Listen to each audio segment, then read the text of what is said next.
What if the next medical breakthrough could change thousands of lives? Welcome to Moving Medicine Forward, the podcast that pulls back the curtain on groundbreaking healthcare innovations.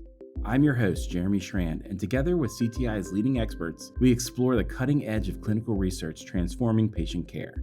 Each episode, we dive deep into the stories behind medical advancements, featuring insights from global therapeutic experts who are literally changing how we understand and treat critical disease. From rare genetic conditions to revolutionary treatment protocols, we're not just discussing research, we're highlighting the human stories driving medical progress. Today, I am joined by our very own Chairman, CEO, and Founder, Tim Schroeder, as well as Joel White, owner of Marketcap Consulting. We will discuss the current state of the clinical research industry. Over the past year, the industry has faced major challenges, from funding slowdowns and market uncertainty to evolving regulatory landscapes. Yet, there are signs of cautious optimism with new investment and innovation beginning to emerge. We will explore how companies are adapting, the impact of leadership and culture, and what the future might hold for clinical research. Let's dive right in. Tim and Joel, welcome to the podcast today. I'm excited to talk to both of you. Thanks for having us, Jeremy. Joel, thanks for being here. And thanks, Jeremy. So Tim, I'm going to start with you. As the CEO of CTI, how would you describe the current state of the clinical research industry and what changed the most dramatically over the past year? State of the industry over the last year, I would say stability with some improvement. When I say that in the context of capital coming in. We certainly have seen, the bygone era of 2010 to 2020 where all of the usual variables that you would think about, interest rates were low, unemployment rates, all those things that you like when you think of an industry or a company were all favorable. Then we hit 2020 and COVID happens and everything changes dramatically. We come out of COVID and we have hyperinflation. We have all kind of challenges on a labor front. We also end up coming out in 22, 23 where the capital markets, really shut down, especially for emerging pharma. I think now we're starting to see, a positive. Is it going back to where it was 4 years ago, for instance? No, I don't think that's the case at all. There was a really successful large IPO last week, which I think is a really positive harbinger of things to come. There certainly is uneasiness and unsurety around FDA and some of the things going on there. But in general, I'd say cautious optimism. From a consulting and market analysis perspective, what are the macro trends that you've observed shaping the clinical research landscape? The near term has been really rough. I mean, I just saw Baird's report last week on some of the biotech funding numbers. And I don't know, it depends on what biotech funding numbers you look at, but they consolidate a number of sources. And their data goes back to 2017. And August was the third worst month. It was the second worst month in their data set. The worst month was June. And last quarter was the worst quarter. And that's more private sources of funding. They're not really looking at IPOs and things like that. I think IPOs have been the bright spot. But yeah, the near-term outlook has been very difficult on the biotech funding front and the CROs. We're an industry where we are dependent on our customers getting financing, especially in the small and mid-sized biotech space. So it's been a difficult market, but based on what companies reported last quarter, at least the publicly traded ones, some of the borderline catastrophic numbers around cancellations and delays and things like that have seemed to at least slow down.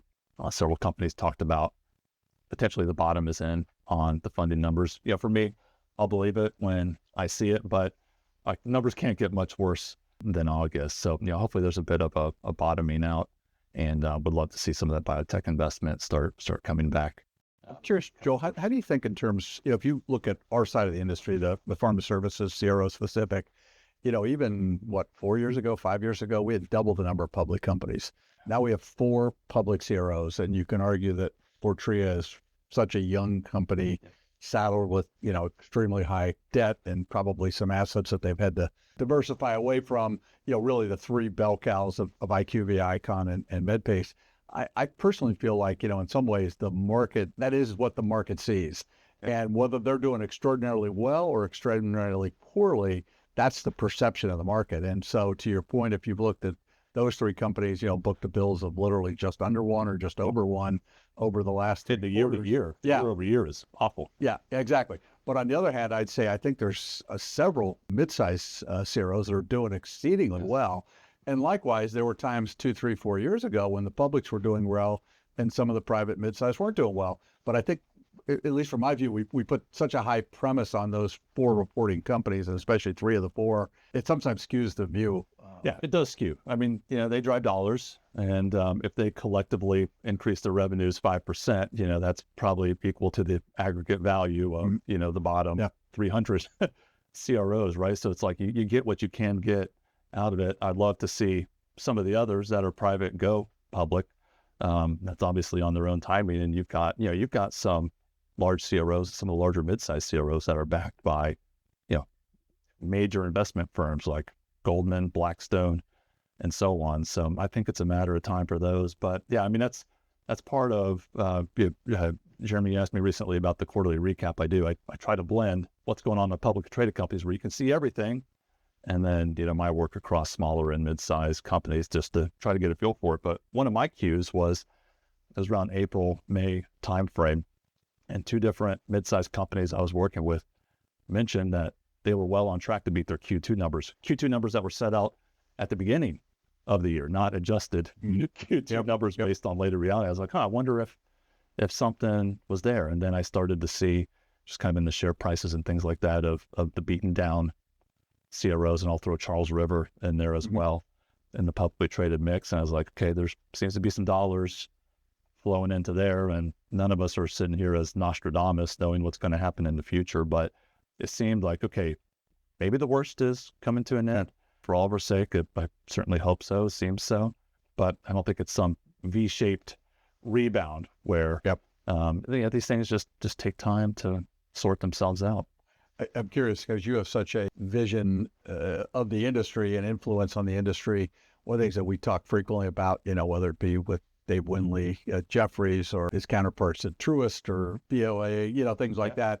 But it's interesting from the industry perspective, it's very hard to get a sense of cancellation rates. Some of the public CROs won't even disclose at all.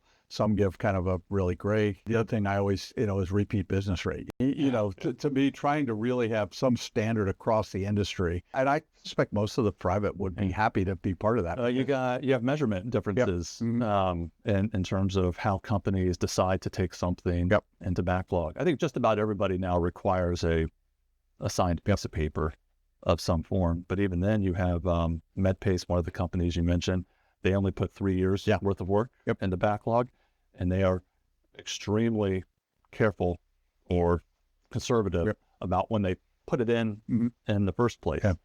And I'm not saying it's better or worse than how the others do it, but you've got these different methodologies of how you count what you put into backlog, which means measuring any kind of consistent cancellation rate.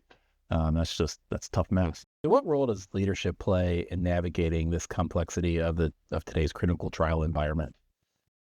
My short answer to that would be, Jeremy, I think leadership is everything. I don't think it's specific to our industry or even specific to a service organization, but I do think, leadership sets vision. Leadership is particularly important relative to attracting and retaining talent. I think it's critical. I can't speak to other industries specifically, but I suspect that's a commonality. I mean, I know a lot of times from an investment thesis, people follow leaders. If you have a new leadership team goes into company X or a new set of board members joins company Y, that instills confidence in new investment dollars. So I think it'd be very high would be my view on it. Yeah, I agree. One of the things I look for in our business, where it's a business of doing what your customers need you to do and not trying to find things that they don't know that they need. It's that customer service mindset. I mean, that's how I grew up professionally. And to me, customer service is not something that you can just count on every single individual in the company knowing how to do it and then doing it consistently. A lot of that is a top-down cultural emphasis on how to work with customers. My first job out of college, it was a company with hundreds of millions of customers. We are in an industry where you have hundreds of customers. The largest CROs may have a few thousand customers. And so I think the need for excellent customer service is more important in this industry than most others.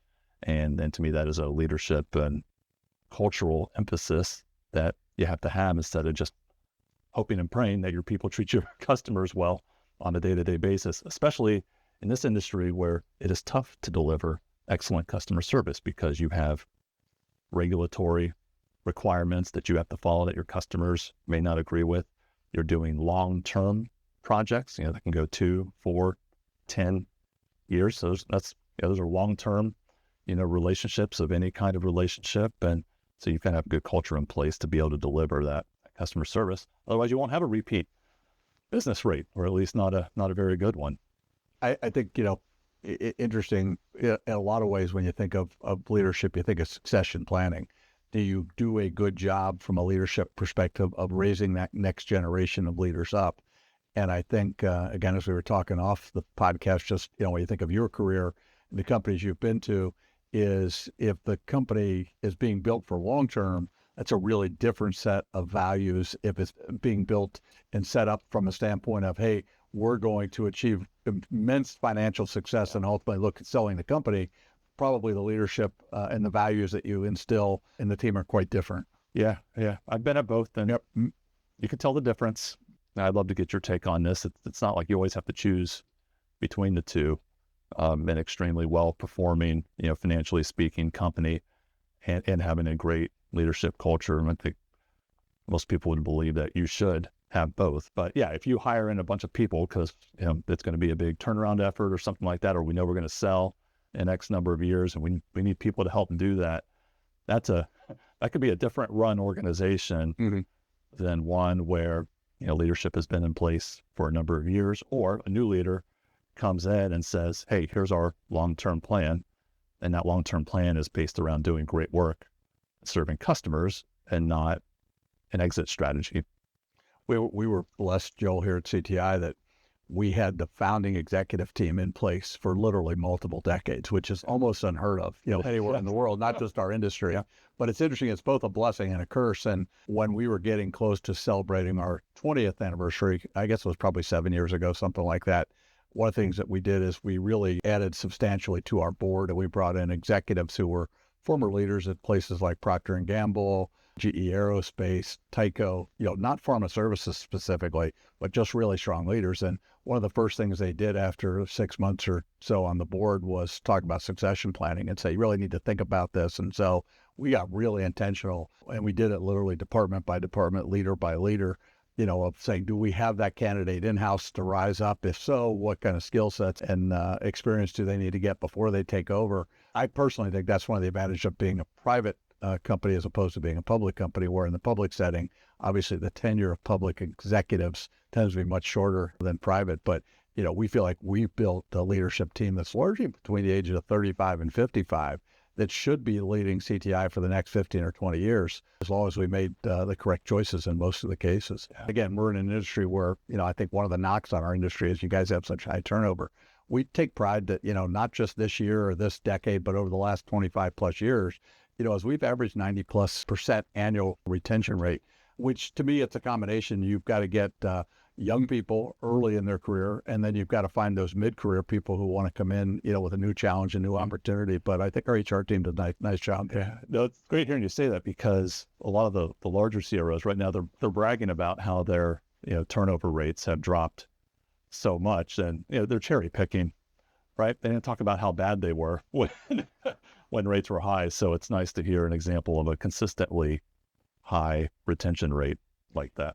Many times our sponsors are the ones who will raise the question, and it'll be frequently where you're now working on the 4th or 5th or 6th project with them, and they'll say, I want this particular team to be expanded onto my next project. And then somebody new to their team will say, how do you keep these people? And I always have to kind of laugh, because there's not one short answer to that. But part of it, I think, is we have a very unique model in that about 75% of all of our research is rare disease. And about 50% over the last, say, 10 years, excluding COVID, now involves cell or gene therapy. And so I would say part of the so-called, secret sauce here of why do people want to be here is they are working on the most complex research studies. They are working in areas with the most unmet medical needs, and they're actually working in places where we're looking at potential cures. And so I think that's the motivation to get out of bed. The example I always give is, it's the 5th hypertensive drug in a class, or it's a toenail fungus study. I mean, there's a business around both of those. Yes. But I don't know how motivating as a team member do you really, feel the enthusiasm and the passion when you're working on those programs. On the other hand, if you're working on a program that restores sight to somebody who's blind or allows somebody who couldn't walk to suddenly, regain mobility, that's a pretty cool way to make a living, is the way I like to frame it. I think you got something else too that I wanted to ask you about. When I was first getting into the industry, I was in North Carolina, and it always stood out to me like how great a corporate citizen PPD was to the Wilmington community and quintiles at that time to the Raleigh community. And, from everything I've seen, CTI with the Cincinnati, Northern Kentucky area. So how have you evolved as a leader in CTI as a company? How do you think of corporate citizenship and maybe how that's changed over time, if it has? That's a really perceptive question and view from your side. It's funny because as a founder, one of the questions you get a lot of times is like, what are you most proud of?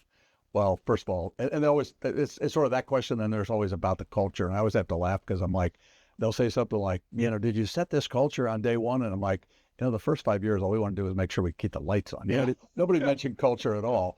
But I think the issue of the pride, it's a survival culture. No, that's exactly what it is. Is right. Can we come back tomorrow and fight another day? And as you know, I don't know what the data is after a quarter century, but like after a decade, I want to say like 90+% of the companies are no longer in existence because they either are successful, get acquired, or they fail, go out of business and the founders go on and try and do something else. But for us, like I always look at the two barometers, and the one ties into you exactly what you're saying is, one barometer is we've been part of, I think it's 212 drug approvals right now since we started, which is a pretty significant number when you think in terms of FDA or EMA. Typically, it's 4 dozen new drugs a year, something in that order. For us, it's been about 15% of all drug approvals that we've had a hand in over the last quarter century. Having said that, our dossiers frequently have 50 patients in them. Some of the largest CROs in the world have dossiers with 50,000 patients in it. So we do similar things, but the environment that we work in is quite different with rare disease and cell and gene therapy. But to your point on you did a lot of transplantation studies too, especially early on. Absolutely. No, your memory is correct. In fact, I literally just came from a meeting with a new sponsor in that regard, and we've seen a real uptick. There probably is more than 20 new transplant treatment modalities are being developed. Small pharma, mid-size, even large pharma are now back in transplantation. It's one that kind of waxes and wanes if you look at it over a long period of time. That always was our hallmark, but I think we got known for just complex research and small patient populations, and that kind of became if somebody was thinking of CTI. But to your question of like pride, one is, hey, you can get drugs, you can be part of getting drugs through the approval process. So now families, patients, physicians, nurses, pharmacists now have something new in their armamentarium. But I think the equally important thing when you do something for as long as we've done it is the people. We have a lot of people that this was the first job out of school, and they now 10 years, 15, 20, 25 years later have significant roles in the company, but equally important is the roles in the community. And it's pretty cool to see how many hundreds of hours in a particular school our team will volunteer, or how many bags of trash our team will pick up, or anything along those lines. And to your point, I feel like when we talk about the future of CTI, I always say there's only a couple things that are etched in stone. One is we want the company, and we have some great role models here in Greater Cincinnati, not to mention all over the world where we're located. But I can look out my window every day and I see Procter & Gamble's headquarters, I see Kroger's headquarters, I see Fifth Third Bank. Companies that have been around for hundreds of years, and I say I want CTI to be a sustainable company. Why do I want it to be sustainable? I want it to be sustainable because of the employees and their importance in the communities. If they do volunteer work, or even the pure fact that they're employees here and pay taxes, is suddenly we have better roads, we have better schools, we have better police and fire. And so in some ways, we want a sustainable, organization in all the regions that we work in around the globe. And I think your own backyard, Columbus, is a great example where you have a company like Nationwide. Not that they just contribute to employment, but you look at what they've contributed philanthropy-wise, you look at what they've contributed relative to supporting the education, things like that. So we have some great role models that we get to grow up. First job was Limited Brands, and phenomenal. I mean, that's why I wanted to work there. All the swag you get, like I was proud to tell people in the community that I worked there because, they knew that was a company that had a great impact on the community. So I wondered if Yeah, I had a feeling that was probably some of your secret sauce. No, and Wexner's, I mean, what a great example of amazingly philanthropy-driven family, great business sense. But if you look at it and say, how many lives have gotten saved at the James Medical Center because of their ability to push some of that dollars into attracting the best talent, funding the research, even marketing. I mean, one of the things I've heard about that is that they've been very, very forward-thinking, and some of their donation money actually goes to marketing the cancer center, which, you can have a great center if nobody knows about it, who's going to show up. So I just think that there are so many of those type of examples. And for us, in a very, very small way, the question of how do we do that, and show that example and kind of empower the employees. And I will say, probably some of our best, and we have a global program we call CTI Cares, which all our philanthropy goes under that. But it's really driven by our youngest, newest employees, which that's particularly makes me feel good. I got one for you. I wasn't planning on this. If we're talking about how the industry's evolving or should evolve or might want to evolve, and you mentioned Kroger, these 100-year-old companies, several of them, Walmart, Kroger, CVS, even Best Buy, have tried to make an impact on the industry and struggled. Hopefully Walgreens is the exception. Do you see a place for some of these companies in the clinical trial ecosphere? Joel, if we were here 5 years ago, pre-COVID, I would have said to you, undoubtedly, I would have thought some of these incredibly powerful combinations when you think of like a Walgreens or a CVS, and you couple that with an IQVIA, a Syneos or an Icon, and you couple that with a Kroger's or a Walmart, you look at those things and say, boy, and obviously some dove into it during COVID. Some of them put their toes in the water. And I think a lot of them, the challenges, the resource commitments, the financial commitments, and the return on investment timelines just didn't match what they were looking for. Now, having said that, when you think about Kroger Pharmacy, Kroger Little Clinic, and Kroger Grocery Store, I mean, it's a pretty powerful, with hundreds of millions of customers. Yes. When you think about that, say, why or how can that not be part of our research future? And especially if you think about research in the context in the future with more wearables, implantables, artificial intelligence, et cetera, I think it has to be. But I guess that the challenge is going to be is how does that work in a 13-week quarterly cycle where they get judged so much on return on investment this quarter? And how can it move the results on companies that have immense revenues, small margins, percentage-wise, and how does it move their needle more than a percentage point at most over a year in the near term over a 3 to 5 year period? Tim, are there any therapeutic areas that have seen a surge in activity or innovation recently? I think if you look at it over the last, 15 years, maybe oncology has gotten a huge percentage of the investment dollars, and for good reasons. When you think of the Keytrudas and Optivas and what they've done, and then you think of the CAR T therapies, the Yescartas and the Kymriahs, they've revolutionized medicine. But I think the issue of have we overinvested in oncology in the last decade or decade and a half, and should some of those dollars either historically or in the future move to other areas? Personally, I'm really excited about some of the things going on in the neuro world. I think CNS, neurodegeneration, I think we're really at the cusp of some devastating diseases, whether it be MS or Parkinson or ALS or things like that, we're starting to see, I think, the fruit being born of some of those investments. So I think that's one. Now, on the other hand, dementia, a lot of money has gone into dementia with minimal commercial successful returns so far. Now, having said that, the other thing that obviously is grown that everyone's got on front, number one on their list is GLPs.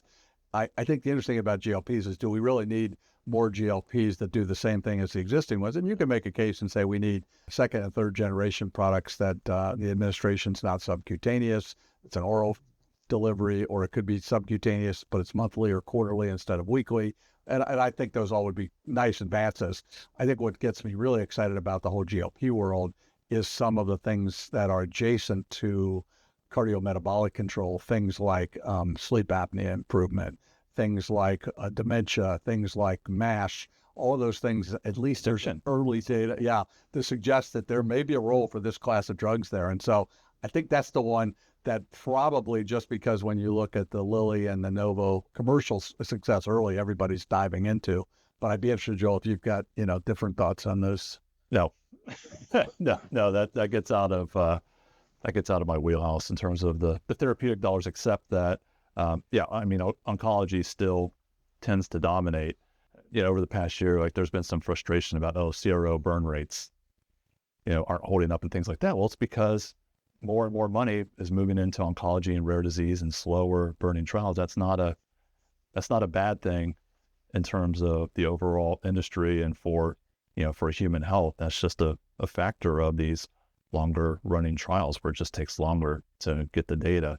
It's not like 2021 where you could develop and test a COVID vaccine in the same calendar year, right? That's just that would not be a good thing if you saw an oncology drug candidate like that. So yeah, whether it's good or bad to have dollars flow into that, I don't know. But yeah, I have seen an uptick in CNS. It tends to be talked about a lot more. Financially, for me, it's not good or bad. It's about whether it is genuinely helping out with unmet needs. See what happens. I think the one thing we've seen a pretty significant change is if we think of our cell and gene therapy book of business, not surprisingly, the earliest days going back, 10, 12 years now, a lot of work in the heme malignancy space, leukemias, lymphomas, myelomas, et cetera. Great success, approved therapies that now are moving up the treatment paradigm from last, choice to, second response to, first line response, et cetera. But in those early cell and gene therapy studies that we got involved in where they were going for solid tumors were very, very poor in their efficacy. And a lot of it was we weren't getting the cell or gene therapy actually to the target. What we're seeing now is probably half of our studies, actually, the administration is not intravascular anymore. It's into the eye, it's into the brain, it's into the liver. Okay, it's sort of it makes perfect sense. Get it? But I think that to me, when I think about where do we see things going in the future, whether it's an oncology setting, using cell or gene therapy based treatments, or other things, just as probably a next generation where we're trying to get the treatment into the location where the disease is problematic. I feel like the investment dollars are waiting for more great ideas because there's an immense amount of liquidity in the general financial systems across the world, immense financial liquidity across the world, stock markets that are all-time highs, but pharma companies are not, biotech companies are not, CROs are not. And so it's like there's dollars waiting for great ideas. And yet we have this incredible trough in biotech funding. So that speaks to me in some general sense that there's not enough great ideas being progressed right now, but that of course is the opportunity. And I don't know, if I start looking out a year or two in the future, I got to see a wave of great ideas that will come out that will unleash a wave of biotech funding. Yeah, people have to come forward with the great ideas that deserve funding. It's just not always going to be there because people don't know where to put money into. So that's just kind of the paradox that I'm struggling with now is so much liquidity in the system. Why is it not going to our industry? Mm-hmm. It tells me that there's just a lack of great novel ideas. So we'll see. It may be a bit of buyer's remorse in that if you look at 21, for instance, an awful lot of SPACs and things where investment community put substantial funds in, and obviously those are either gone completely or the assets are valuation are diminished maybe 90 cents on the dollar, kind of thing. So it's sort of fool me once, shame on you. Yes. Now, on the other hand, I think we've seen a really resilient, biotech funding market all the way back to the Amgen and Genentech days in the 80s. Is there are periods where the valuations get way too high and way too much money comes in, and there's periods where it's the complete opposite. And it feels like for the last 3+ years, we've been in that latter, situation. Yeah. I mean, so outside of that, I hate to say wait and see. I mean, that's my job. That's my job. I tend to report more so on the very recent history as opposed to predicting what's going to happen next. Yeah, I mean, that's just what I'm seeing right now at this moment. Yeah. If you could make one bold prediction about where clinical research industry is headed in the next 12 to 18 months, what would it be? I'll start. I do think that this extreme trough in biotech funding will resolve itself. Since we're talking 12 to 8 months, maybe that sounds easy to predict, but I think that it will resolve in a tidal wave of, call it a backlog of funding, of people waiting for a large number of excellent ideas to come forward. And whether that's offshoots of, current therapeutic areas that are hot focus right now, or whatever the case may be, I think it's a matter of time, and not just because it's been cyclical throughout history, just with so many technological innovations on the drug discovery side in industries at large with AI and other technologies. I think our time is coming soon. But with the numbers right now, it's tough. But when it comes, I think it's going to hit pretty dramatically, like it did 5 years ago. It's just waiting for great ideas. Tim, bold prediction? I like his prediction better than mine. Mine's the easy one to say, right? Oh yeah, the future's always bright. No, I'm going to go the direction and say, despite all the uncertainty around FDA, that I believe 18 months from now, the approval process, whether it be timelines, data requirements, review, oversight, ultimate approval rates, et cetera, is largely going to be comparable to what we've seen over the past 10 or 15 years. It's not going to deteriorate as I think many people feel it is. But at least our short-term data, while if you think about it, and again, not trying to be commentary on what's happened, but if you think of it, you say you've removed largely the leadership of the organization. You have also taken an organization where many people were working exclusively from home, and you've now said you've got to come back to the office 100% or close to it, and you offer fairly substantial buyouts to a number of the senior people in the organization. I think in any industry, not just regulatory, but any industry, you'd likely say, boy, you're probably in for some bumpy roads. And for the short term, if not the intermediate term, I think despite that, our own metrics that we see every Friday is FDA historically over the last 10 or 15 years meets about 85% of their PDUFA requirements or other requirements on things like INDs or pre-INDs. And that's what we're still seeing. Now, there's some really high-profile misses that end up on the front page of the Wall Street Journal and get talked about, or there's been a few drugs that I think the experts thought the data justified approval, and it has not received the approval in the time thing. But I just think in general, if we look at summarizing it all together, that 18 months from now, I think we'll see a very similar rates of approvals and not a negative. And maybe there's a hope into that as opposed to a view, but I think that certainly is best for people in this country who have diseases, and even for caregivers, we're looking for new therapies. So, well, thank you, Tim, and thank you, Joel, for joining me today. Thank you. It's wonderful. Thank you, Tim and Joel, for sharing your insights on clinical research industry. It's clear that while challenges remain, there's real optimism for innovation and growth ahead. And as always, thank you for listening. If you enjoyed this episode, be sure to subscribe, share it with a friend or colleague, and leave us a review. Visit ctifacts.com to learn more about how we can help you with your clinical trial. Until next time, stay curious, stay compassionate, and keep moving medicine forward.